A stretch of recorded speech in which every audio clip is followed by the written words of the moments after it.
Continuing our exploration of Croatia, following Zagreb and Plitvice lakes, links to those videos are in the YouTube description below, we moved west about 180 kilometers to the coastal town of Opatija. Using Opatija as a base, we explored the Istrian Peninsula via rental car. The Croatian Istrian Peninsula is the westernmost part of the country, bordering Slovenia and only 20 kilometers from the Italian city of Trieste. The peninsula has been contested for centuries, with each possessor leaving their marks. Romans, Greeks, and Austrians called it home. Italians, Croats, and Slovenes still live there. You can feel their influence in the food, wine, architecture, and language. Only about 100 kilometers from Venice, across the Gulf of Venice, Istrian coastal towns were under Venetian rule from the 13th to 18th centuries. The name Istria is derived from the ancient Histri, who were subdued by Rome in 177 BCE. It has been a strategic and contested part of Europe for centuries. After the 5th century CE fall of the Western Empire, Ostrogoths controlled the peninsula. Then Byzantium in the 6th century. Slavic peoples began settling there in the 7th century, and various Germanic feudal kingdoms, including the Holy Roman Empire, controlled it up to the time of the Venetians. From 1797 to the end of World War I, it was part of the Austrian Empire in its many incarnations, until it was seized by Italy in 1919. Following Italy's defeat in World War II, it was pulled into Yugoslavia. After the fall of communism and the breakup of Yugoslavia in the 1990s, it was finally part of the independent nations of Croatia and Slovenia. The residents are primarily Croat, with significant Slovene and Italian minorities.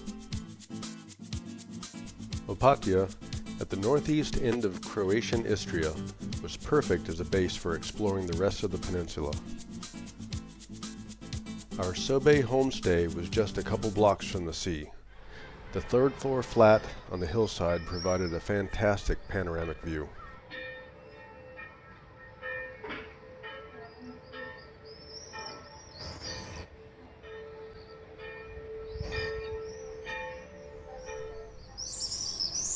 It was a dream come true to start every day sipping coffee on our private covered terrace, listening to the sound of the seagulls and swallows flying by.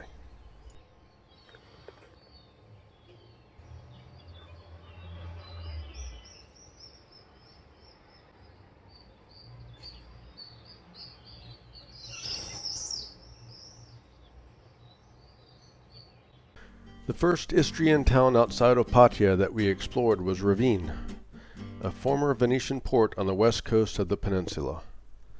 Highly recommended by many travel shows and vlogs, we wanted to check it out.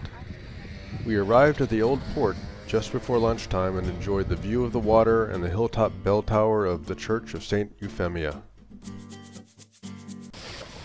Grilled food of all kinds is a Croatian staple, and our restaurant had an outdoor one where you could watch your food being prepared. It even ran a water skills class for local kids.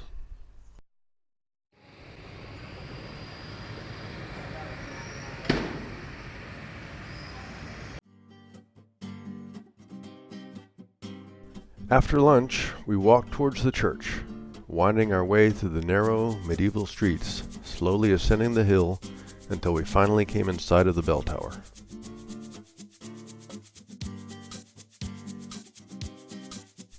Built in 1736 in the Venetian Baroque style, St. Euphemia shows a clear resemblance to St. Mark's Basilica in Venice.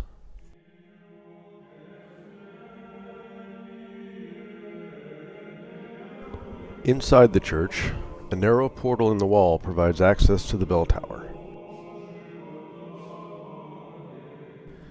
Climbing the equally narrow stairs up to the top, the occasional window provided a welcome ocean breeze along with the view.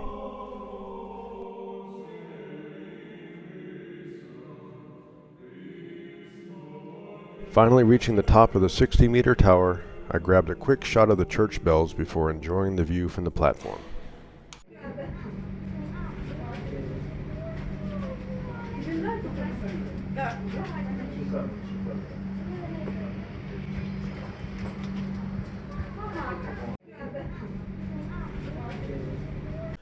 Leaving Ravine, we went to check out a nearby winery.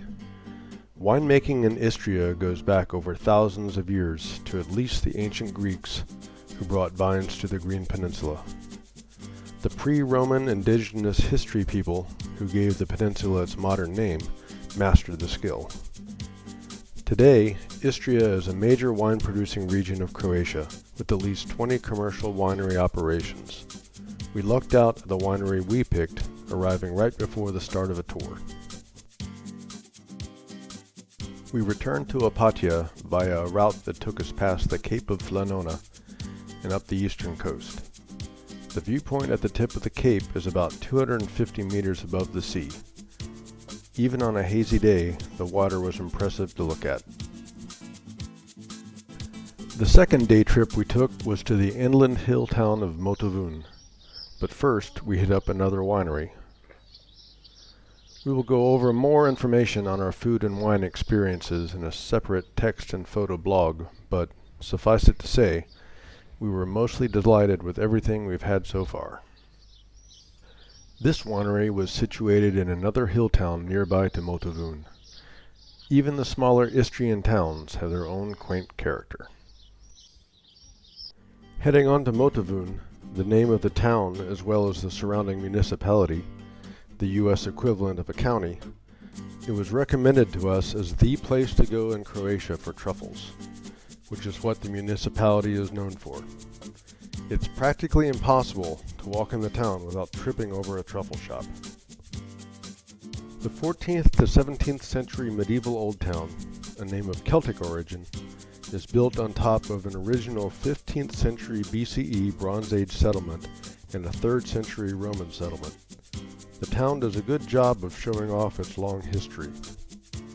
For modern auto racing fans, they will recognize one famous local son.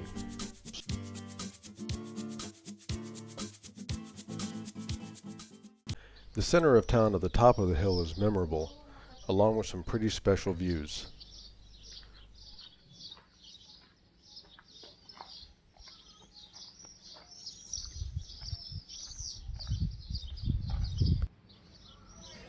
Most of the way up, the streets are blocked to all vehicles but the few people who live and work in the town. The narrow streets to get up to the top, however, still require caution even with the few cars that are allowed.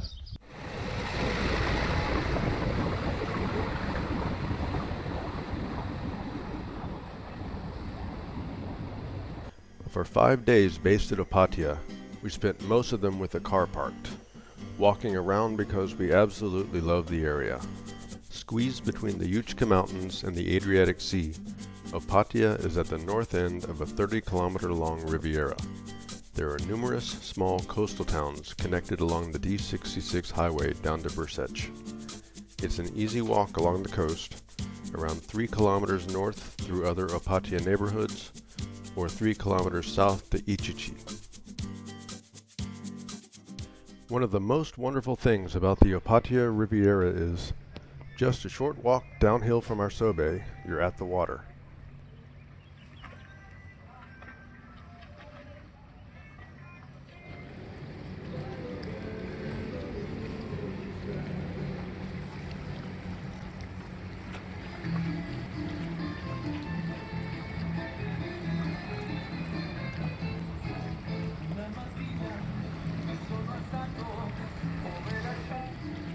There are innumerable places along the coastal promenade, including paths down to little nooks and crannies, to hop in and go for a swim in the crystal clear water.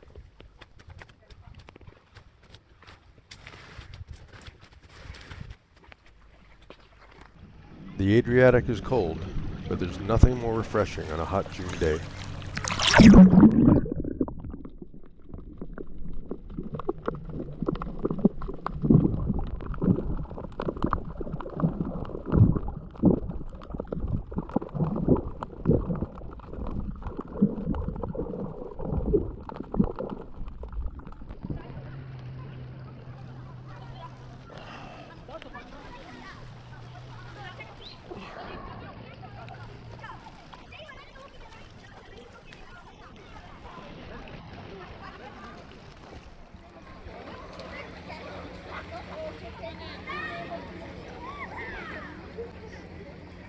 The promenade, locally called the Lungomare, connects 5 villages of Folosco, Opatia, Ičići, Ika, and Lovran. It was built in 1911 and is named for the last Austro-Hungarian Tsar, Franz Josef I. Another great thing about all of Croatia is the high-quality tap water in apartments and restaurants. There's no need to buy bottled water, and there are even occasional public drinking fountains, and seagulls are considered members of the public here.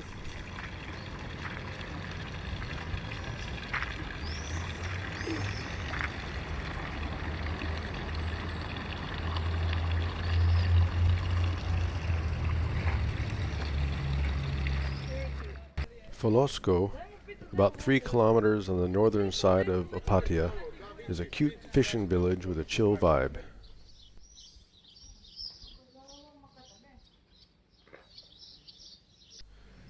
Ičići, about 3 kilometers to the south, is a bit more posh and holds the marina and yacht club.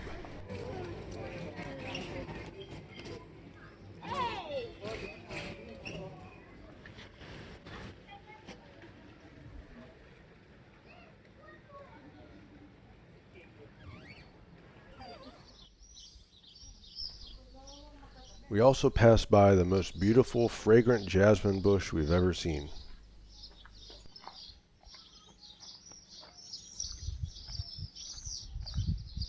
Opatia is a Croatian word for abbey, and the town holds the 15th century church and monastery of St. Jacob, as well as a gorgeous adjacent park.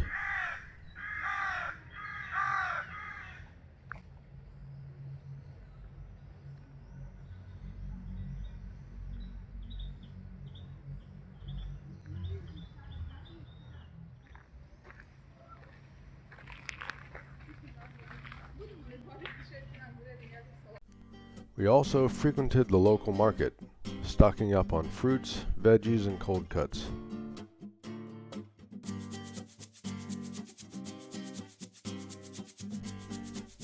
The seafood looked amazing, but we could only look since our flat didn't have a kitchen.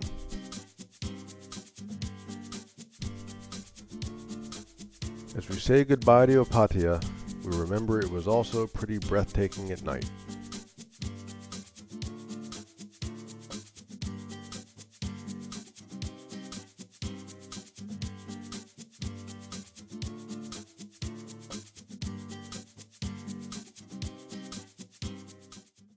We hope that you enjoyed our video.